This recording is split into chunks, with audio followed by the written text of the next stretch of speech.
துளசி, உன்னோட மாமா நமக்கு நிறைய நல்லது பண்ணியிருக்காருமா. அந்த நன்றிய மறந்துட்டா நம்ம மனுஷனே இல்லைன்னு ஆயிருமா. அப்பா, மாமாவை எனக்கு ரொம்ப பிடிக்கும்பா. ஆனா இந்த பைரவி மட்டும் நம்ம மேல ஏன்பா இவ்ளோ கோவப்படுறாங்க? அது நீ சின்ன பொண்ணா இருக்கும்போது நான் பண்ண தப்பு. என்ன தப்பு பண்ண? உனக்கு சொன்னா புரியாது. நேரம் வரும்போது நானே சொல்றேன். நில்லுமா.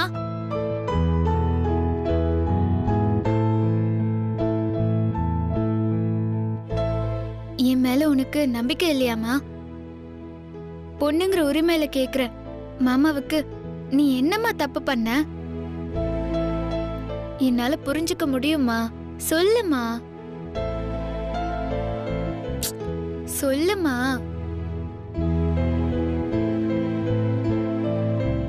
என் அண்ணன் கிட்ட என் அப்பா சொத்துல நான் பங்கு கேட்டேன். அதுல என்னம்மா தப்பு இருக்கு? உனக்கு ரைட்ஸ் இருக்குல்ல. பைரவி எனக்கு அது பிடிக்கல. உன்னுடைய ஷேர் தானே. இதுல அவங்களுக்கு என்னம்மா பிரச்சனை?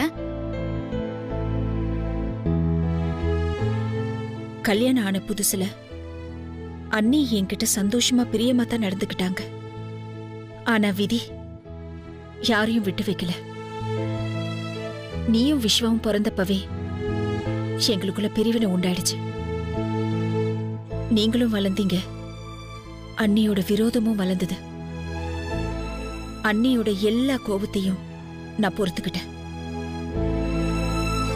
ஆனா ஒன்னா இருந்த குடும்பத்தை பிரிச்சு என்ன தனியா அனுப்பணும்னு நினைச்சப்பதான் நான் சொத்துல பங்கு கேட்டேன். அதுக்கப்புறம் தான் அண்ணி என்ன ஜென்ம விரோதியா பார்க்க ஆரம்பிச்சாங்க. கடவுளே, இதுக்காகவா இப்படி நடந்துக்கிறாங்க? அவங்களுக்கு சொத்து தான் பிரச்சனைனா அந்த சொத்து எங்களுக்கு வேண்டான்னு சொல்லி அதை திருப்பி கொடுத்துருங்கம்மா.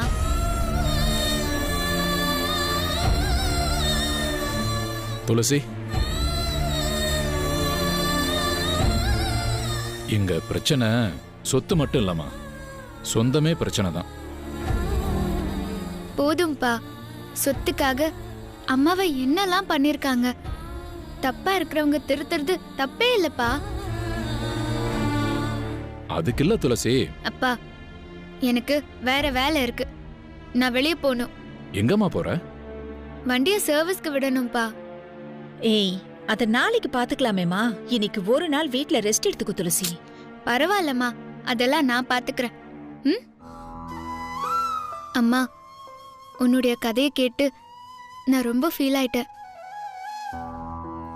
ஆனா உன் பொண்ணு மட்டும் குழந்தை நினைச்சிடாத. பைரவிக்கு இனிமேதான் இருக்கு. நான் யாருன்னு காட்டுறேன். ஏய் துளசி, அங்க போய் எந்த வம்பையும் இழுத்துட்டு வராத. ஐயோ, அங்க போலமா. எனக்கு வேற வேலை இருக்கு. அம்மா, கோயில்ல இருந்து பிரசாதம் எடுத்துட்டு வருவேன்னு அப்படியே விட்டுறாத. மத்தியானம் சமைச்சு வை, நான் வந்து சாப்பிடுவேன். ஓகே?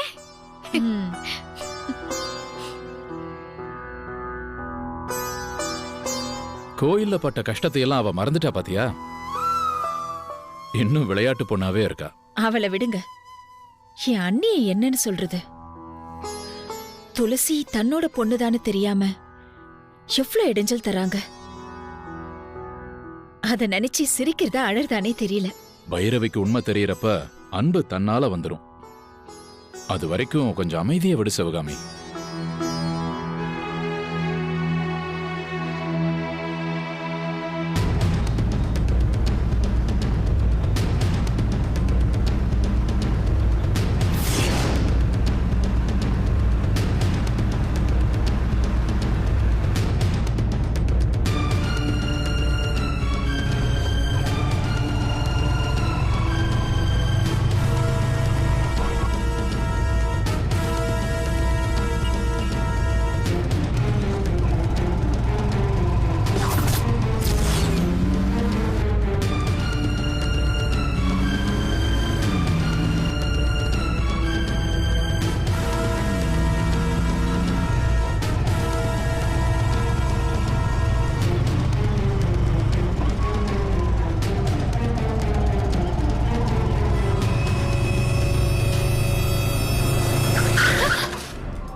சத்யா, எப்படி இருக்க? Hi Thulasi, I am fine. ஆனா இந்த கேள்வியை முதல்ல நான் தான் கேட்டிருக்கணும். ஏன்? உனக்கு தலையில் அடிபட்டு ஹாஸ்பிட்டலில் அட்மிட் ஆனதான் கேள்விப்பட்டேன். அப்போவே பார்க்கணும்னு நினச்சேன். பட் எனக்கு வேற ஒரு கமிட்மெண்ட். என்னாச்சு உனக்கு? இப்போ எப்படி இருக்க? அதுவா, பெருசா ஒன்றும் இல்லை. வண்டியில போறப்போ சின்னதா ஒரு ஆக்சிடென்ட். குடிச்சிட்டு டிரைவ் பண்ணியா? வாட்? சாரி, தப்பா எடுத்துக்காத. Just for fun. Indian road கண்டிஷன்ல குடிச்சிட்டு நடக்கிறத விட டிரைவ் பண்றது ரொம்பவே கஷ்டம். உனக்கு இது எப்படி நடந்துச்சு? என்னோட தப்பதுல ஒண்ணுமே இல்ல. எவனோ ஒரு இடியட் ரேஷ் டிரைவ் பண்ணி என் மேல வந்து இடிச்சிட்டான். நான் வண்டியில இருந்து கீழே விழுந்துட்டேன். ரொம்ப அடியா? ஆமா சத்யா, தலையில அடிபட்டு ஆபரேஷன்லாம் பண்ணாங்க. ஓ காட். அதுக்காக அம்மா 5 லட்சம் ரூபாய் கடன் பட்டிருக்காங்க. சாரி துளசி, கேட்கவே கஷ்டமா இருக்கு துளசி. பரவாயில்ல, இப்ப எனக்கு சரியா போச்சு. நான் ஹாஸ்பிட்டல்ல இருந்தப்போ என்ன எல்லாருமே வந்து பார்த்தாங்க. நீ ஏன் வரல? அதான் சொன்னனே துளசி, உனக்காவது வண்டியில தான் ஆக்சிடென்ட், எனக்கு லைஃபே ஆக்சிடென்ட். ஏன், என்னாச்சு? பயப்படுற அளவுக்கு ஒன்றும் இல்லை. சின்னதா ஒரு ஃபேமிலி ப்ராப்ளம். அடிதடி, பஞ்சாயத்து, போலீஸ் ஸ்டேஷன்னு ஒரே அலைச்சல். சாரி சத்யா. பரவாயில்ல துளசி.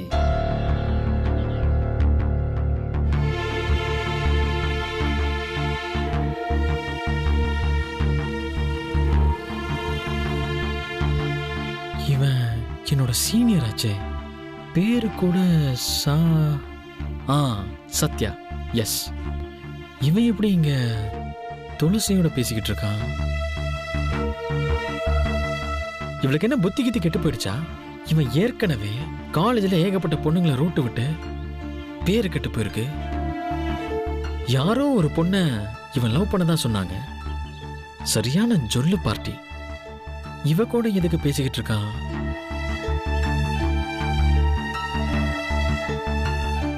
ஒருவேளை துளசியை கரெக்ட் பண்ண பார்க்கறானோ? சச்சா, துளசி அப்படிலாம் ஏமாந்துட மாட்டா. ஆனா அவ ரொம்ப இன்னசென்ட் ஆச்சே. இவன் பேசுறத கேட்டு இம்ப்ரெஸ் ஆயிட்டானா?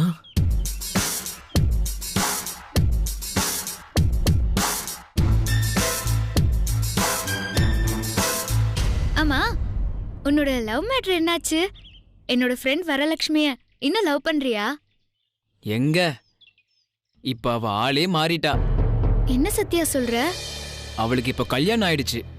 ஐயோ, நானும் கல்யாணம் பண்ணிட்டேன். அட கடவுளே, அவ உன்னை ஏமாத்திட்டாளா? அப்படின்னு சொல்ல முடியாது.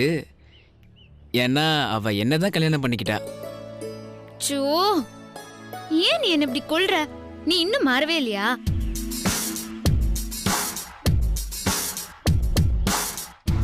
ஏன் இப்படி மொக்க பண்ற? சாரி துளசி, நாங்க 2 பேரும் அவசரமா மேரேஜ் பண்ணிக்கிட்டோம். அப்படியா? சொல்லவே இல்ல.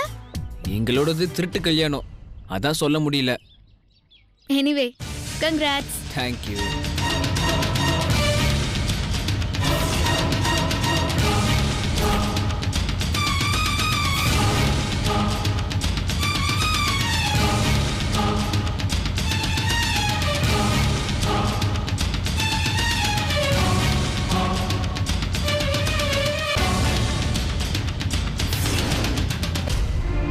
இவ என்கிட்ட மட்டும்தான் சண்டை போடுவா, மற்றவங்க கிட்ட இழிச்சிடிச்சு பேசுவா. எங்க அம்மா கரெக்டா சொன்னாங்க இவளை நம்ப கூடாதுன்னு. அப்புறம் வரலட்சுமி எப்படி இருக்கா? ஃபைன், ரொம்ப ஹாப்பியா இருக்கா. உன்னை பார்த்தானா ரொம்ப சந்தோஷப்படுவா. நான் கேட்டேன்னு சொல்லு. இங்கதான் பக்கத்துல தான் வீடு. இஃப் யூ டோன்ட் மைண்ட், வீட்டுக்கு வந்து அவளை கொஞ்சம் பார்த்துட்டு போயேன். இல்ல சத்யா, எனக்கு நிறைய வேலை இருக்கு. என்ன துளசி, 10 நிமிஷம் பார்த்துட்டு உடனே கிளம்பிடலாம். நானே உன்னை டிராப் பண்றேன். ம்,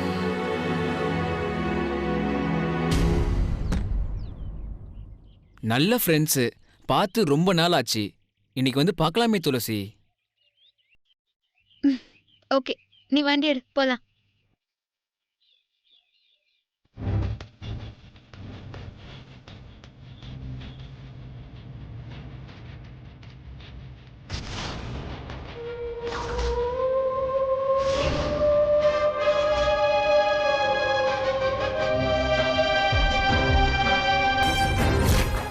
பேரும் பேசிக்கிட்டே இருந்தாங்க, இப்போ ஒண்ணா கிளம்பிட்டாங்க. அப்படின்னா துளசி இவன் சொல்லிதான் வந்தாலோ? என்னமோ தப்பா இருக்கே. அவங்க எங்க போறாங்கன்னு ஃபாலோ பண்ணி பார்த்துருவோம்.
அம்மா கொஞ்சம் சீக்கிரமா பார்த்துட்டு போயிருங்கம்மா.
அம்மா,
शरण्ये त्र्यंबिके देवी नारायणी गेटिमेळं गेटिमेळं गेटिमेळं गेटिमेळं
இங்க உட்காருங்கம்மா, டாக்டர் இப்ப வந்துருவாங்க.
உங்க பொண்ணு பாத்தீங்களா?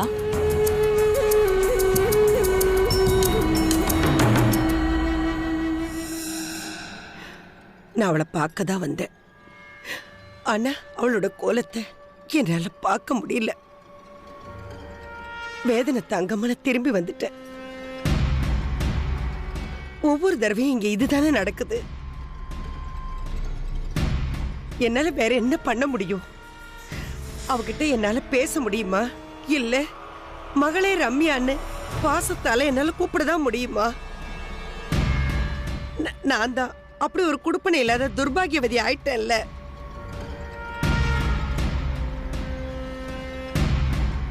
வாழ்க்கையை தொலைச்சிட்டு நிர்கதியா நிக்கிற பிள்ளைங்களை பாக்குற கொடுமை இருக்கே, அதை விட கொடுமையான வேதனை ஒரு தாய்க்கு வேற எதுவுமே இல்லை. கடைசி காலத்துல பிள்ளைங்கள்லாம் தனக்கு துணையா இருப்பாங்கன்னு எல்லா பெத்தவங்களும் நினைப்பாங்க. ஆனா என்னோட பொண்ணுக்கு நான் கடைசி வரைக்கும் இருப்பேனான்னு தெரியல. எல்லாம் என் கர்மா, விதி. எனக்கு அப்புறம் அவளை யார் பார்த்துப்பாங்க? அவளுக்கு மட்டும் ஏன் இந்த நிலைமை? இப்படி ஒரு நிலைமை அவளுக்கு வந்திருக்கவே கூடாது. ஆசைப்பட்டவ கிடைக்கலங்கிறதுக்காக அவன் கல்யாணத்திலேயே விஷம் குடிச்சு சாக பார்த்தா. அன்னைக்கே செத்திருந்தான்னா என்னோட துக்கம் அன்னையோடவே முடிஞ்சிருக்கும். ஆனா அவளும் சாகாம என்னையும் வாழ விடாம தினமும் என்ன சாகடிக்கிறா. என்ன என்ன பண்ண சொல்றீங்க சொல்லுங்க? இவ பைத்தியக்காரி ஆயிட்டா. ஆனா இவளோட இந்த நிலைமைக்கு காரணமா இருந்த அந்த ராஜராஜ பொண்டாட்டி பிள்ளைங்கன்னு பெரிய பதவியோட சந்தோஷமா இருக்கான். பெத்தவளுக்கு எப்படி இருக்கும்? இவளை பெத்த வயிறு பத்திக்கிட்டு எரியாதா? நான் அன்னைக்கே முடிவு பண்ணிட்டேன். எவனால என் பொண்ணு வாழ்க்கை அழிஞ்சதோ அவனால அவ வம்சமே அனுபவிக்கணும். என் பொண்ணுக்கு எவ்வளவு பெரிய துரோகம் பண்ணிருக்கான். அந்த பாவத்தோட பலனை அவ அனுபவிக்க வேண்டாமா? அதனாலதான் அவங்க கூடவே இருந்து அவன் பொண்டாட்டி பைரவியோட 2 கர்ப்பத்தையும் நான் பிறக்க விடாம பண்ணிட்டேன்.